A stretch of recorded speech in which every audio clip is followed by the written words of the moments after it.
여러분, 대나무 아시죠? 대나무. 대나무. 여기 대나무처럼 비슷한 나무가 하나 있긴 한데, 이 대나무, 자, 이 대나무의 그 씨앗, 그 씨앗을 한번 심어 보신 적 있으세요? 대나무에 씨앗을 심으면 1년이 지나도 거의 변화가 없답니다. 1년이 지나도 변화가 없고요. 죽은 무화과나무처럼 씨앗을 심어도 열매를 맺지 못하는 것과 같이 변화가 없대요. 근데 2년이 지나도 변화가 없대요. 야, 이거 심어야 될까요? 말아야 될까요? 자, 3년이 지나도 마찬가지랍니다.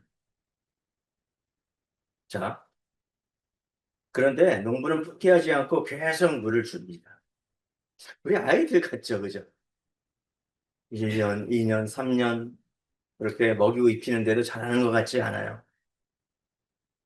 자, 그리고 어느 순간 5년쯤 지나면 놀라운 일이 벌어진다고 합니다. 몇 주 사이에 수십 미터까지 쭉 자란다고 합니다. 몇 주 사이에. 1년, 2년, 3년, 4년, 5년 동안 안 자라던 그 대나무가 쭉 자란다고 합니다. 놀라운 일이죠. 그죠? 놀랍지 않으세요? 아, 놀랍죠. 그래서 사람들이 묻는다고 합니다. 대나무가 몇 주 안에 자란 건가요? 자, 보이지 않는 5년 동안 자란 거예요. 뿌리를 깊이 내린다는 거죠. 그 5년 동안 뿌리를 깊이 내렸다는 것입니다. 여러분, 지나가다 이 왕숙지구를 보니까 제가 놀라운 일을 하나 발견해요. 작년에도, 재작년에도 아무 변화가 없었어요. 근데 올해 지나가다 보니까 건물이 쑥 올라와 있어요.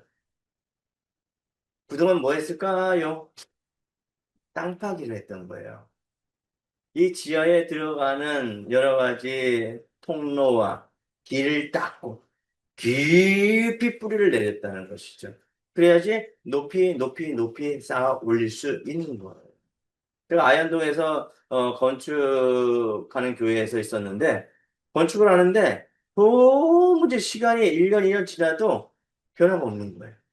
땅속 깊이 파고 그 아래 주차장을 만들고 물이 철철철 흘러 넘쳐서 물을 빼는 작업을 1년, 2년 계속 하더라고요.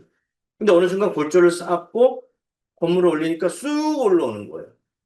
교회도 쑥 올라오고 그 아현동과 서대문 일대가 아파트로 싹 빌려지는 모습을 봤어요. 자, 뿌리를 오랫동안 깊게 뿌린 나무일수록 태풍을 만나면 쓰러지거나 부러지거나 넘어지지 않습니다. 이 요셉의 인생도 마찬가지였습니다. 형들은 요셉을 시기하고 질투해서 구덩이에 빠뜨렸죠? 그죠? 빠뜨린 다음에 애굽에 팔려갑니다. 종살이를 해요, 거기에서. 자, 바로 10대의 나이에 총리 대신이 되어서 칼을 휘둘 수 있는 그런 나이가 되었다면 여러분 어떻게 하겠습니까? 자, 형들 다 앞으로 오시오. 내가 당신들이 나를 죽이려고 하여 구덩이에 빠지지 않았습니까? 하면서 다 어떻게 했을까요? 다 죽여버렸을지도 몰라요. 너희들 다 궁덩이, 우덩이 다 파, 하나씩 파! 그러면서 웅덩이에 다 집어넣었을지 몰라요. 나같이 똑같이 한번 경험을 한번 해봐. 감옥에도 한번 갇혀봐. 먹을 것도 찌끔씩 주면서. 그러지 않았을까요? 근데 그렇지 하지 않았습니다. 하나님은 이 요셉을 오랫동안 훈련을 시키십니다. 때로는 오디발, 그, 어? 아내의 유혹에도, 그죠? 아마 유혹에, 웬만한 사람은 유혹에 다 빠졌을 거예요. 그런데 유혹에 빠지지 않고 출중한 외모인데도 불구하고 어떻게 했습니까? 도망가다가 옷이 벗겨졌습니다. 그래서 모함을 당해서 저 옷 때문에 감옥에 갇힌 사람이 바로 요셉이죠. 그죠? 거기에서 끝나지 않았습니다. 감옥에 갇혀도 거기에서 출중하고 또 총명하여 뽑혀가지고 회계 회무를 맞는 그런 일을 시켜요. 그런데 어느 날이었습니다. 떡 맡은 관원장과 술 맡은 관원장이 잡혀 들어가요. 항상 말씀드리죠. 꿈을 꿨는데 도저히 해석을 못하는 거예요. 그래서 요셉이 해석을 해줍니다. 자, 술 맡은 가는장은 어떻게 됩니까? 술술술 풀리고. 떡 맡은 가는장은 어떻게 돼요? 떡 됐다고 그랬죠, 떡. 인생이 떡 돼서 장대에 매달려 죽습니다. 자, 그것을 해석해요. 와, 오랜 시월이 지나서, 자, 그 애굽의 왕이, 바로 왕이 꿈을 꿔요. 도무지 해석을 못하겠어요. 근데 그때 술 맡은 관원장의 이야기를 합니다. 아, 그때 저를 기억해달라라고 한 사람이 있습니다. 문쟁이 요셉인데 그는 어떤 사람보다도 꿈을 잘 해석해요. 불려다가 해석했더니만은 7년의 대흉년과 7년의 대풍년이 오니까 흉년을 준비해라 라고 말씀을 합니다. 왕 앞에. 그러니까 그 말씀대로 준비를 합니다. 근데 그 말씀대로 준비하는데 이것을 감당할 수 있는 총리가 없는 거예요. 신하들이 총애를 받는 총리가 없어요. 그래서 너가 총리가 해라. 너가 총리가 되어라. 라고 해서 그것을 잘 이끌어가지고 애국이 풍성하게 되어지고 많은 나라들이 애국으로 찾아옵니다. 오늘 본문이 그런 내용이에요. 많은 나라들의 사람들이 찾아오는데 이 소식을 이스라엘, 바로 야곱이 듣습니다. 야, 우리가 쫄쫄 여기서 굶어야 되겠느냐? 이제 저기 그래도 그 애굽의 총리가 그렇게 나라를 잘 다스려서 부하게 되었는데 거기 가서 돈을 주고 양식을 구해오너라. 근데 과거에 생각해 보았더니만 내가 요셉을 잃었단 말이지. 또 내 사랑하는 나혜를 통해서 얻은 그 아들 누구예요? 베냐민을 잃고 싶지 않은 거예요. 그래서 베냐민은 좀 남겨두고 형제들아 다녀와라 라고 하는 그런 말씀을 합니다. 자, 그 오랜 세월 동안 이 요셉은 이제 단련이 되어진 거예요. 형제들의 과거의 일이 용서가 되어진 거예요. 이미 용서한 거예요. 시간이 지나니까 나의 신앙도 깊이 뿌리 박혀 집니다.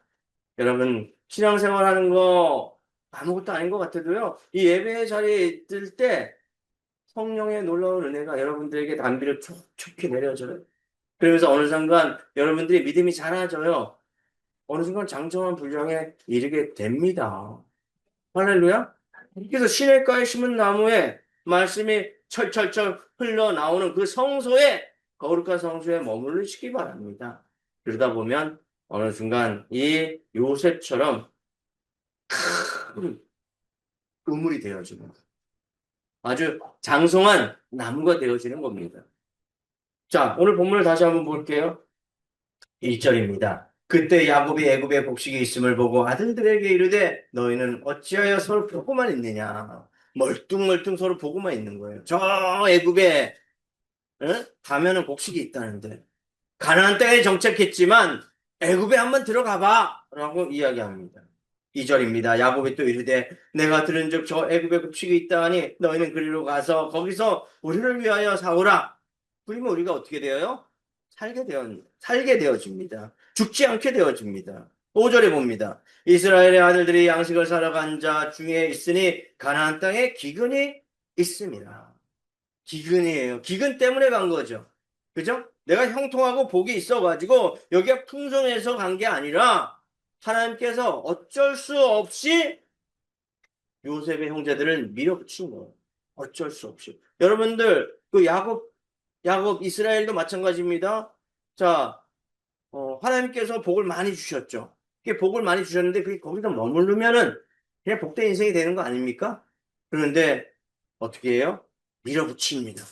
하나님께서 밀어붙여서 삼촌 라반이 이제 그를 모함에 빠뜨리고 재산을 다 몰수하려고 하고 그 상황에서 어쩔 수 없이 다시 형을 찾게 되는 거죠. 그죠? 그것이 없었다면 형과 화해가 있을 수 있을까요? 절대 화해할 수 없었을 거예요. 마찬가지 오늘 본문도 마찬가지입니다. 야곱이 자기의 사랑하는 아들들을 그 애굽에 보냄으로 말미암아 가난과 기근 때문에 보내진 거죠. 그리고 요셉을 만나게 하고 화해를 시킵니다. 그 주요 원인이 무엇입니까? 바로 기근이에요. 고난이에요. 어려움입니다. 그래서 어려운 고난이 축복이라는 것이죠. 여러분, 고난을 만나십니까? 원망불평하시기보다 기뻐하시기 바랍니다. 할렐루야? 네. 그 어려움을 당할 때는 분명 그 어려움 것 끝에, 기근 끝에는 뭔가 좋은 일이 있을 거예요. 뭔가 하나님께서 형통하실 그 길을 예비하고 계시다는 것을 믿으시기 바랍니다. 자, 3절입니다. 요셉의 형 10사람이 애굽에서 곡식을 사려고 내려갔으나, 자, 10명이에요. 왜 10명이에요? 베냐민 없고 요셉 없죠. 그죠? 4절에 야곱이 요셉의 아내 베냐민은 그의 형제들과 함께 보내지 아니하였으니. 그래서 몇 명이에요? 10명. 또 재난과 또 어려운 일을 당하지 않기 위해서 그 트라우마 때문에 그 두려움 때문에 이 베냐민을 보내지 않은 것이에요. 근데 이 베냐민이 또 화근이 되어요. 오늘 본문 보니까 왜 베냐민은 없느냐? 그래서 너희들은 정탐꾼이다 라고 얘기하죠. 만약 베냐민이 있었고 또 요셉이 형제들을 좀 마음을 넉넉히 품어서 바로 이렇게 형제를 덮대하고 좋은 자리로 이끌고 그랬으면 좋겠는데 그렇게 하지 않았어요. 모른 척 했단 말이죠. 그죠? 모른 척하고 정탐꾼이라고 계속 반복하면서 형제들을 몰아붙이는 것이. 자, 오늘 6절 보니까 어, 요셉의 꿈이 이루어집니다. 때에 요셉이 나라의 총리로서 그 땅 모든 백성에게 곡식을 팔더니 요셉의 형들이 와서 그 앞에서 땅에 엎드려 절하매. 자, 요셉이 구덩이에 밀리기 전에 구덩이에 들어가기 전에 어렸을 때 꿈을 꾸죠. 형제들이 어떻게 해요? 요셉을 향해서 그 집단이 요셉을 향해서 절하는 그런 꿈을 꾸죠. 그대로 이루어졌어요? 안 이루어졌어요? 이루어졌잖아요. 그죠? 이루어졌습니다. 야곱의 명령으로 가족들의 생계를 위해서 이집트로 내려갔는데 6절 말씀이 이루어졌습니다. 그 여정은 하나님께서 요셉과 그 형제들 사이에 화해의 길을 준비하시는 그런 과정에 있었다는 것입니다. 하나님은 기근을 통해 요셉의 가족들 또 우리에게 어떤 교훈을 주고 싶어 하실까요? 그 본문을 통해서 이 본문을 통해서 함께 은혜를 나누도록 하겠습니다. 첫 번째, 하나님은 고난을 단련의 도구로 사용하십니다. 네, 하나님은 고난이라는 그 기근을 단련의 도구로 사용하신다는 것이죠. 여러분, 단련되지 아니하면 사용되어질 수가 없습니다. 여러분, 열심히 공부하는 이유가 무엇입니까? 단련되어지고 훈련되어져서 정교한 칼이 되어서 누구라도 잘라야 될 거 아니에요. 그죠? 그 지혜입니다. 지혜. 지혜와 명철, 지식을 얻어서 세상 가운데 쓰임받기 위해서 여러분들이 공부를 하는 거예요. 그죠? 공부하는 거 힘들어요. 누가 공부하고 싶습니까? 자격증 하나를 따더라도 얼마나 힘들어요. 그렇지 않아요? 그렇지 않습니까? 너무 힘들어요. 근데 그 자격증을 딱 따면 내가 땡땡땡 할 수 있는 관리사가 돼요. 그죠? 땡땡땡 할 수 있는 생활관리사, 장애지도사, 사회복지사, 다양한 일을 할 수가 있습니다. 그래서 단련이 안 되면, 훈련이 안 되고 배우지 아니하면 쓰임을 받지 못한다는 것을 기억하시기 바랍니다. 그렇지 않습니까? 커피를 하나 내리더라도, 그죠? 자격증이 있고 잘 내리는 사람의 커피를 마시고 싶지. 그죠? 로스팅을 해도 잘 로스팅된 커피를 마시고 싶지. 허접한. 그죠? 이런 용어 쓰면 안 되는데. 자, 방송 삭제해 주세요. 자, 이런 거 쓰면 되겠습니까? 이런 거 먹고 싶을까요? 사람의 마음은 다 똑같아요. 그래서 단련된 도구로 여러분들을 훈련시키시고 사용하신다는 걸 기억하시기 바랍니다. 자, 우리 7절이에요. 요셉이 보고 형들인 줄 아나 모르는 채 하고 엄한 소리로 그들에게 말하여 이르되 너희가 어디서 왔느냐? 그들이 이르되 곡식을 사려고 가나안에서 왔나이다. 자, 이집트에 도착한 형들은 먼저 곡식을 구하기 위해서 애굽 총리 요셉을 만납니다. 그러나 형들은 요셉을 알아채지 못하죠. 근데 형들은 요셉을 알아챕니다. 그들은 요셉 앞에서 절하며 자신들이 곡식을 구하러 왔다고 가나안 사람이라고 밝히죠. 8절입니다. 요셉은 그의 형들을 알아보았으나 그들은 요셉을 알아보지 못하였더라. 자, 이 장면은 요셉이 어렸을 때 꾼 꿈이 성취된 그런 순간이에요. 형제들이 요셉 앞에 엎드려 절하고 그 모습이 이제 하나님께서 꿈으로 보여주었던 그 예언의 성취라는 것을 기억하시기 바랍니다. 여러분 대전장의 칼 아시죠? 칼을 만들 때 쇠를 어디에서 단련시키십니까? 뜨거운 그 불에 단련시키십니다. 단련이 안 되면 날카로운 칼이 될 수가 없어요. 지금 여러분 사용하신 모든 칼들이 뜨거운 그러한 불에 단련되어지고 망치로 두드려져서 되어진 것입니다. 쇠의 입장에서 한번 살펴보면 의인화시키면 뜨겁고 아프고 왜 이런 과정을 나에게 주셨습니까? 아프잖아요. 쉬어요. 도와주세요. 이렇게 할 수가 있습니다. 하지만 대장장이는 예수 그리스도는 하나님은 좋은 칼은 그냥 만들어지는 것이 아니야. 요셉의 인생도 그랬다는 것이죠. 형들의 철저한 배신, 보디발의 집에서 억울함, 감옥의 그 시간들이 하나님 앞에 붙잡혀 있었던 그런 시간들이라는 것을 기억하시기 바랍니다. 요셉이 훈련되고 다듬어지는 그런 과정입니다. 우리도 마찬가지예요. 하나님은 우리를 결코 버려두지 않으십니다. 우리를 사용하시기 위해서 때로는 불 속에 넣으시죠. 고난 가운데, 기근 가운데 어려움을 당하게 합니다. 왜 그러십니까? 사용하시기 위해서. 사명자로 세우시기 위해서 그러하다는 것입니다. 그래서 손경민 찬양 사역자가 찬양하죠. 고난은 인내는 연단을 무엇을 이루게 하십니까? 소망을 이루게 하시는 것입니다. 자, 두 번째예요. 하나님은 따라해 보시기 바랍니다. 하나님은 상처를 통해 구원을 이루십니다. 자, 하나님은 상처를 통해서 구원을 이루십니다. 자, 오늘 본문을 보니까 요셉이 자기 형제들에게 상처를 입었죠. 그죠? 집단 따돌림. 이렇게 표현하면 아주 정확할 거예요. 그것도 사랑하는 형제들에게 집단 따돌림을 받았습니다. 우리 학교 생활하는 우리 아이들의 집단 따돌림이 얼마나 가혹한지 아실 것입니다. 우리도 그런 경험이 있었던 적이 있습니까, 혹시? 자, 오늘 본문 보니까 집단 따돌림을 받았습니다. 그래서 아주 요셉의 입장에서는 9절에 보니까 너희는 정탐꾼들이라. 10절에 보니까 그리고 형제들에게 정탐꾼들이라. 아주 정탐꾼. 미워 죽겠어요. 어? 정탐꾼이라고 얘기해도 시원찮아요. 그죠? 그래서 시험을 합니다. 어떻게 시험합니까? 형제들의 그 쌀자루에 돈을 넣게 되죠. 돌아가는 길에 그 병사들을 보내서 그 칼자루로 그 쌀자루를 쭉 찢어보니까 거기 돈이 나옵니다. 이놈들! 정탐꾼이 많네! 그래서 옥에 갇혀요.